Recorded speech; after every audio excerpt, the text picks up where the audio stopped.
ہر قسم کے شرعی، روحانی اور جسمانی مسائل اور وظائف کے لیے دارالعمل یوٹیوب چینل سبسکرائب کیجیے اور بیل آئیکن بھی پریس کریں تاکہ ہر ویڈیو آپ تک بآسانی پہنچ سکے۔ الحمدللہ رب العالمین والعاقبۃ للمتقین والصلاة والسلام علی سید الانبیاء والمرسلین وعلی آلہ واصحابہ واتباعہ واہل بیتہ اجمعین، اما بعد فاعوذ باللہ من الشیطان الرجیم، بسم اللہ الرحمن الرحیم۔ اذا جاء نصر اللہ والفتح ورأيت الناس يدخلون في دين الله أفواجا فسبح بحمد ربك واستغفره إنه كان توابا، صدق اللہ العظیم۔ آج اگست کی 12 تاریخ ہے۔ شمسی مہینے میں اگست ملک پاکستان کے لیے بہت اہمیت رکھتی ہے۔ 14 اگست 1947 کو پاکستان وجود میں آیا، تقسیم ہند ہوئی، ہند تقسیم ہوا، ایک حصہ پاکستان کہلانے لگا، ایک حصہ انڈیا، بھارت یا ہندوستان۔ اب 14 اگست کو پاکستان آزاد ہوا ہے۔ آزادی کیا ہے؟ آزادی کا تصور کب سے چلا آ رہا ہے؟ آزادی اللہ تعالیٰ کی ایک بہت بڑی نعمت ہے۔ وہ نعمت کہ جس نعمت کا ذکر قرآن میں بھی آیا ہے، احادیث میں بھی ہے۔ جب اللہ تعالیٰ نے بنی اسرائیل کو فرعون اور آل فرعون سے نجات نصیب فرمائی، فرعون اور آل فرعون بنی اسرائیل پر اتنے مظالم ڈھاتے تھے، اتنے ظلم کیا کرتے تھے کہ ان کے ظلموں کو، ان کے مظالم کو قرآن نے باقاعدہ ذکر کیا۔ اور جب اللہ تعالیٰ نے بنی اسرائیل کو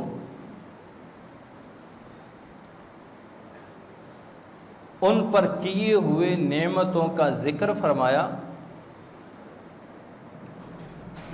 جس میں اللہ تعالیٰ نے فرمایا یا بنی اسرائیل اذکروا نعمتی التی انعمت علیکم، اے بنی اسرائیل ان نعمتوں کو یاد کرو جو نعمتیں ہم نے آپ پر کی۔ ان نعمتوں میں اللہ تعالیٰ ایک آزادی کی نعمت کا ذکر بھی فرماتے ہیں۔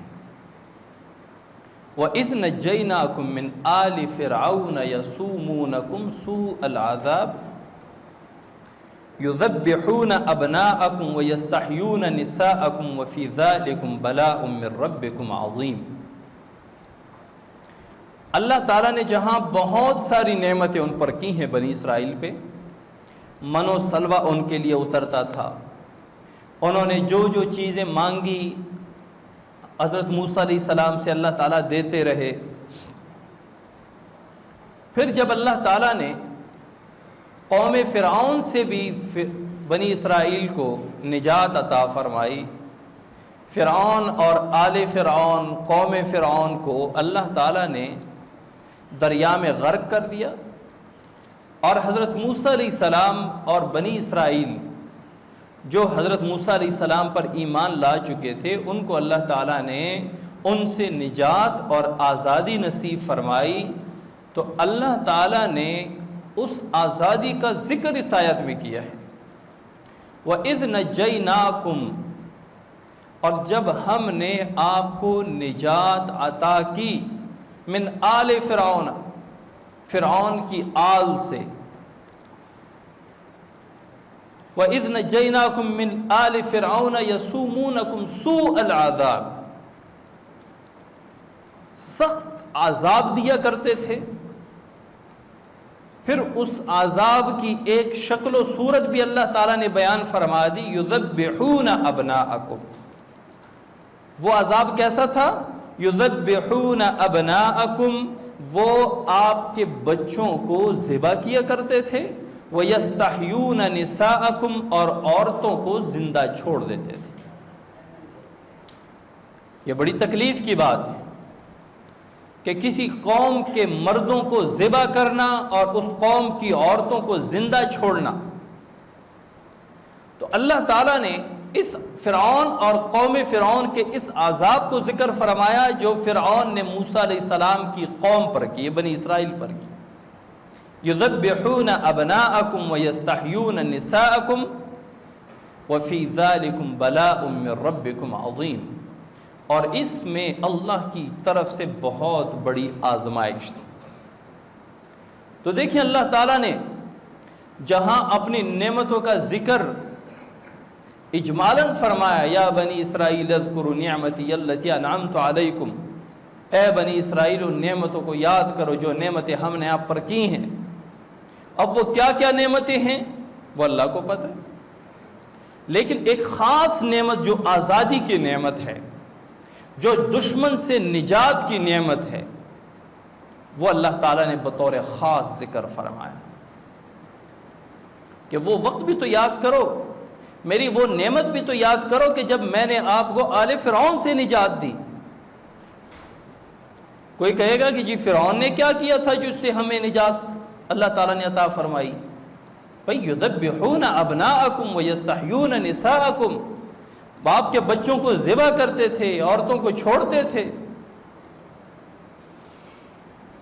تو اگر آزادی کی نعمت کوئی معمولی نعمت ہوتی تو اللہ تعالیٰ بنی اسرائیل کو آزادی کی نعمت کی یاد نہ دلاتی۔ اللہ تعالیٰ نے بطور خاص بنی اسرائیل کو آزادی کی نعمت یاد دلائی کہ ہم نے آپ کو آزادی نصیب فرمائی، نجات نصیب فرمائی۔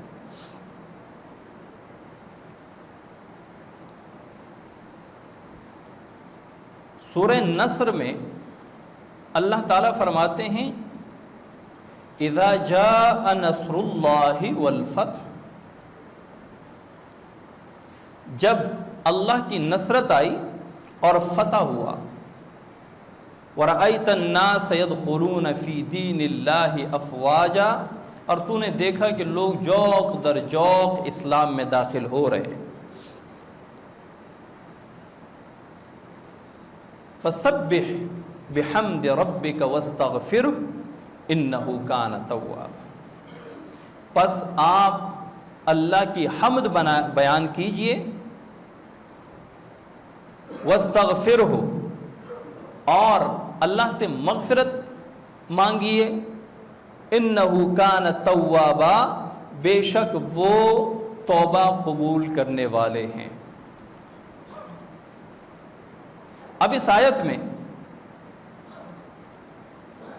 آپ یہ دیکھیں کہ اللہ تعالیٰ نے رسول اللہ صلی اللہ علیہ وسلم کو نصرت اور فتح مکہ کا تذکرہ فرمایا کہ جب اللہ کی مدد آئی اور اللہ تعالیٰ نے فتح عطا فرما دی، اور جب تو دیکھے کہ لوگ جوق در جوق اسلام میں داخل ہو رہے، تو نے دیکھا کہ لوگ جوق در جوق اسلام میں داخل ہو رہے ہیں، تو اب کیا کرنا ہے؟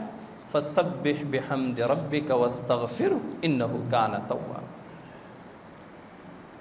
اب ان آیات کو ہم فٹ کریں گے 14 اگست کی پاکستان میں منانے والی آزادی۔ ایک فتح مکہ تھا کہ جب اللہ تعالیٰ نے حضور صلی اللہ علیہ وسلم کو تقویت بخشی اور 10,000 جان نثاروں کا دستہ لے کر مکہ مکرمہ کی طرف روانہ ہوئے، اور حضرت عباس رضی اللہ تعالیٰ عنہ یہ آگے جا کے رسول اللہ صلی اللہ علیہ وسلم سے ملے اور اسلام قبول کیا، مسلمان ہوئے، اس کے بعد ابو سفیان جو مسلمانوں کی لشکر کو دیکھنے کے لیے نکلے تھے، ان کو آپ صلی اللہ علیہ وسلم کے پاس لایا گیا. آپ صلی اللہ علیہ وسلم نے انہیں معاف کر دیا. آپ صلی اللہ علیہ وسلم کی ان عالی اخلاق کو دیکھتے ہوئے حضرت ابو سفیان رضی اللہ تعالیٰ عنہ نے بھی کلمہ پڑھ لیا، مسلمان ہو گئے.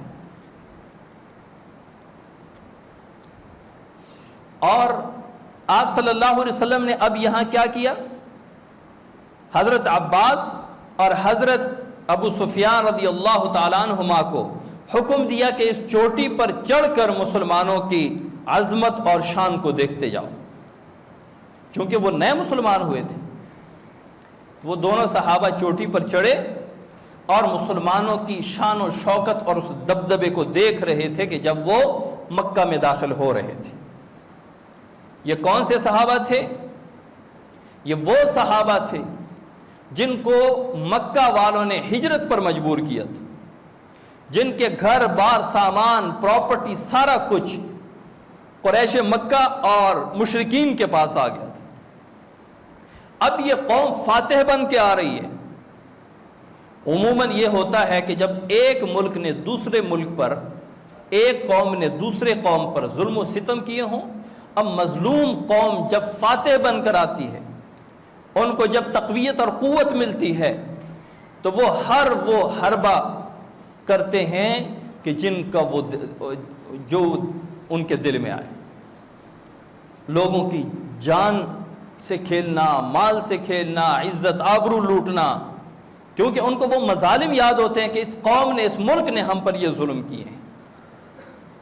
لیکن رسول اللہ صلی اللہ علیہ وسلم پر وہ مظالم جو مشرکین مکہ نے کیے تھے، وہ تکالیف، وہ اذیتیں جو پہنچائی تھیں، صحابہ کو جو تکالیف دی تھی، ان تمام تکالیف، اذیتوں اور آزمائشوں کے باوجود جب یہ قوم فاتح بن کر آئی تو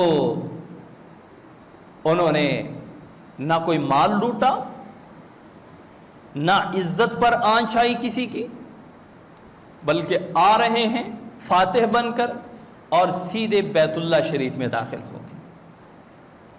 آپ صلی اللہ علیہ وسلم نے چاشت کی نماز پڑھی، 8 رکعت نماز پڑھی. صحابہ کوئی وضو کر رہا ہے، کوئی نماز پڑھ رہا ہے، کوئی قیام میں ہے، کوئی رکوع میں ہے، کوئی سجدے میں ہے، کوئی اتحیات میں ہے. تو اس وقت جو مشرکین تھے وہ حالات کا جائزہ لے رہے تھے، چھپکے سے آ کے دیکھ رہے تھے کہ فاتح قوم ہمارے ساتھ کرتی کیا ہے. آپ صلی اللہ علیہ وسلم اور صحابہ جن پر ہم نے ظلم و ستم کے پہاڑ ڈھا دیے، وہ جب آج فاتح بن کر آئے اور ہم مفتوح بن کے ہاتھ بندھے ہوئے ان کے سامنے کھڑے ہیں، وہ ہمارے ساتھ کیا کریں گے. آپ صلی اللہ علیہ وسلم نے اعلان فرمایا کہ جو ابو سفیان کے گھر میں داخل ہو جائے اس کو بھی امن، جو اپنے گھر میں داخل ہو جائے اس کو بھی امن، جو بیت اللہ میں داخل ہو جائے اس کو بھی امن. اب جیسی مکہ فتح ہوا، کوئی پچھلی کوئی یادیں، پچھلے کوئی بدلے وہ نہیں لیے گئے، سب بھلا دیے گئے. ہاں، جو اسلام کے خلاف چیزیں تھیں، تعمیرات تھیں، جو بھی تھیں، ان کو مسمار کر دی. 313 بت بیت اللہ شریف سے نکال کے توڑ دیے تھے، باہر نکال کے پھینک دیے. کیا پتہ چلتا ہے؟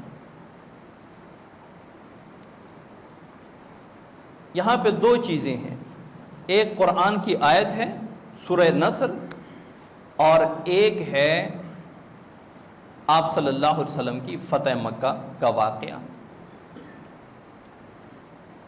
فتح مکہ میں جب آپ صلی اللہ علیہ وسلم فاتح بن کر آ گئے، اس مسلمان قوم کو مشرک قوم سے آزادی مل گئی، تو انہوں نے کیا کیا؟ اس ریاست میں سب سے پہلے انہوں نے اسلامی قوانین نافذ کیے، غیر شرعی امور کو ختم کر دیا۔ حضرت بلال رضی اللہ تعالیٰ عنہ کو فرمایا جاؤ بیت اللہ کی چھت پہ چڑھ کے اذان دو، بتوں کو باہر نکال کے پھینک دیا، عام معافی کا اعلان کر دیا۔ لیکن اس کے باوجود وہ مشرکین جنہوں نے مسلمانوں پر بہت ظلم کیے تھے اور اس وقت بھی وہ مسلمان نہیں ہو رہے تھے، صرف ان کو قتل کرنے کا حکم آپ صلی اللہ علیہ وسلم نے دے دیا کہ فلاں فلاں جہاں بھی مل جائے، بیت اللہ میں بھی مل جائے ان کو قتل کر دو، مسجد حرام میں بھی مل جائے تو ان کو قتل کر دو۔ یہ کون؟ یہ وہ ہٹ دھرم مشرک تھے جنہوں نے پہلے بھی مسلمان اور آپ صلی اللہ علیہ وسلم پر تکالیف اور اذیتوں کی انتہا کر دی، اور اس وقت بھی وہ فوراً آ کے مسلمان نہیں ہوئے، اور ان میں بھی جو مسلمان ہوئے ان کو بھی معافی مل گئی، لیکن جو مسلمان ہوئے ان کے قتل کا حکم آپ صلی اللہ علیہ وسلم نے فرما دیا۔ اب ایک یہ پس منظر ہے کہ جب آزادی ملتی ہے اور فتح ملتی ہے تو کیا کرتے ہیں؟ ایک تو عام معافی کا اعلان، اور دوسرے نمبر پہ شرعی قوانین کا نفاذ، اور ایک عمل ہمیں قرآن سے ملتا ہے سورہ نصر سے۔ سورہ نصر میں اللہ تعالیٰ فرماتے ہیں اذا جاء نصر اللہ والفتح ورأیت الناس يدخلون فی دین اللہ افواجا، کہ جب اللہ تعالیٰ کی نصرت آئی، فتح ہوئی، لوگ جوق در جوق اسلام میں داخل ہوئے، ہر طرح کی آزادی مل گئی، اب کرنا کیا ہے؟ جب آزادی مل گئی، فتح مل گئی، اب کیا کرنا ہے؟ فسبح بحمد ربک واستغفرہ انہ کان توابا۔ اب تین کام کرنے ہیں، ایک اللہ تعالیٰ کی بڑائی بیان کرنی، حمد بیان کرنی ہے، تعریف بیان کرنی ہے، ایک اللہ کی پاکی بیان کرنی ہے، ایک اللہ سے مغفرت طلب کرنی ہے۔ الحمد میں شکر آ گیا، پاکی میں اللہ کی بڑائی آ گئی، استغفار میں اپنی کمی کوتاہی کا ازالہ ہو گیا۔ یہ تین کام کریں۔ یہ درس ہمیں کون دیتا ہے؟ قرآن، کہ جب آپ کو آزادی ملے 14 اگست کو کیا کام کرنے ہیں؟ تین کام کرنے ہیں۔ اللہ کی تعریف بیان کرنی ہے الحمد کے ذریعے، الحمدللہ الحمدللہ۔ الحمدللہ کس مقام پر پڑھا جاتا ہے؟ شکر کے مقام پر۔ جب اللہ کسی کو نعمت دے تو کیا کہتے ہیں؟ ہم کیا کہتے ہیں؟ الحمدللہ۔ تو اللہ تعالیٰ نے آزادی کی نعمت دی تو کیا کہیں گے؟ الحمدللہ۔ اس رب نے ہمیں آزادی دی اور پاکستان جیسے ملک خداداد عطا فرمایا، تو اس پر یہ واحد اللہ کا کام تھا، اللہ نے کیا، تو اللہ کی بڑا پاکی بیان، سبحان اللہ سبحان اللہ سبحان اللہ۔ ہاں اس میں ہم سے کوئی کمی کوتاہی ہوئی ہوگی تو یہ ہے اللہ تعالیٰ کے حضور توبہ استغفار کرنی ہے۔ یہ کیا ہے؟ یہ ہے اللہ کی بڑائی، یہ ہے اللہ تعالیٰ نے آزادی کا مقصد ہمیں بیان کر دی۔ آزادی پر کرنا کیا ہے وہ عمل عطا فرما دی، وہ عمل اللہ تعالیٰ نے بتا دیا۔ اب پرسوں 14 اگست ہے۔ 14 اگست کو عموماً ہر ایک کو پتہ ہے 14 اگست کو یوم آزادی منائی جاتی ہے۔ پاکستان آزاد ہوا، کن سے؟ ہندوؤں سے، کن سے؟ سکھوں سے۔ انگریزوں سے تو پہلے آزاد ہو چکا تھا، انگریزوں سے تو پورا ہندوستان آزاد ہوا تھا۔ انگریز کے جانے کے بعد پارٹیشن ہوئی تھی، پاکستان علیحدہ، ہندوستان علیحدہ، پھر بنگلہ دیش بھی علیحدہ۔ لیکن 14 اگست کو آزادی ملی ہندو سے، سکھوں سے۔ کیوں؟ کیونکہ ہندوستان جو پورا بر صغیر تھا، اس میں دو نظریے والے لوگ پائے جاتے تھے، ایک مسلمان ایک غیر مسلم۔ عموماً ہندوؤں کی اکثریت تھی تو اس لیے مسلمان اور ہندو دو نظریے پائے جاتے تھے۔ اب ان دونوں کا مذہب علیحدہ، ثقافت علیحدہ، معاشرتی نظام علیحدہ، ان کا رہن سہن علیحدہ، ان کے رسم و رواج علیحدہ، سب کچھ جب علیحدہ تھا تو اب ان دونوں کا اکٹھے رہنا مشکل تھا، ناممکن تھا۔ ایک دوسرے کو برداشت نہیں کر سکتے تھے. تو اس پر دو قومی نظریہ سامنے آیا. جو اسکول پڑھتے ہیں، جنہوں نے پڑھا ہے، انہوں نے دو قومی نظریے کا لفظ کم از کم پڑھا ہوگا. اس کے پیچھے مقصد کیا ہے وہ بہت کم لوگ بتاتے ہیں. تو دو قومی نظریے تھے، ایک اسلامی نظریہ، ایک ہندوانہ نظریہ. اب دونوں کا کلچر، دونوں کا معاشی نظام، معاشرتی نظام، مذہب، عبادات، سب کچھ علیحدہ تھے. جب سب کچھ علیحدہ تھے تو اب مسلمانوں کے لیے ایک علیحدہ ملک کی ضرورت تھی، ایک علیحدہ خطے کی ضرورت تھی. کس لیے ضرورت تھی؟ تاکہ وہ اس میں نماز پڑھیں. نماز تو آج کا ہندو ہندوستان میں بھی پڑھ رہا ہے. اس میں روزہ رکھ سکیں. آج کا مسلمان ہندوؤں کے درمیان روزہ بھی رکھ رہا ہے. اس میں وہ تلاوت کریں. تلاوت تو ہندوؤں کے درمیان آج کا مسلمان بھی کر رہے ہیں. تو پھر یہ پاکستان بنا کس لیے؟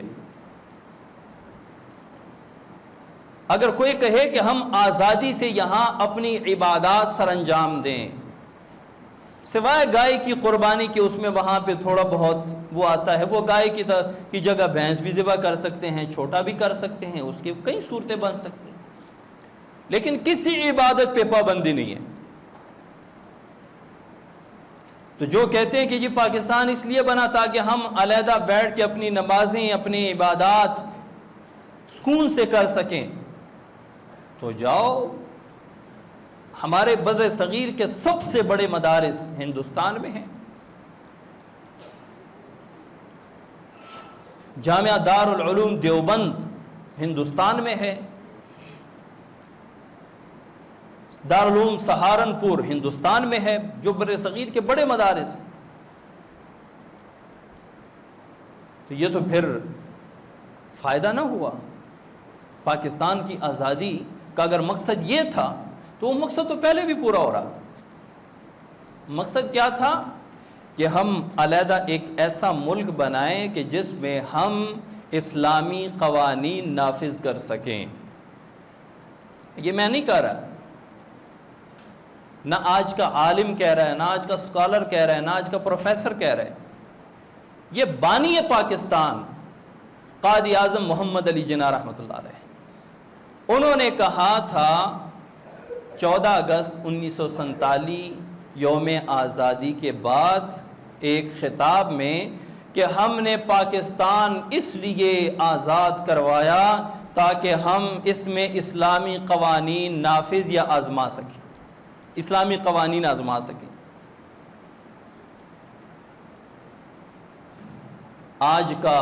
آج کے ارباب اقتدار کیا کہتے ہیں؟ جی اسلامی قوانین نافذ نہیں کر سکتے. کیوں؟ پاکستانی عوام نہیں چاہتی. پاکستانی عوام کی بات نہیں ہے. اسلامی قوانین کون نہیں چاہتا؟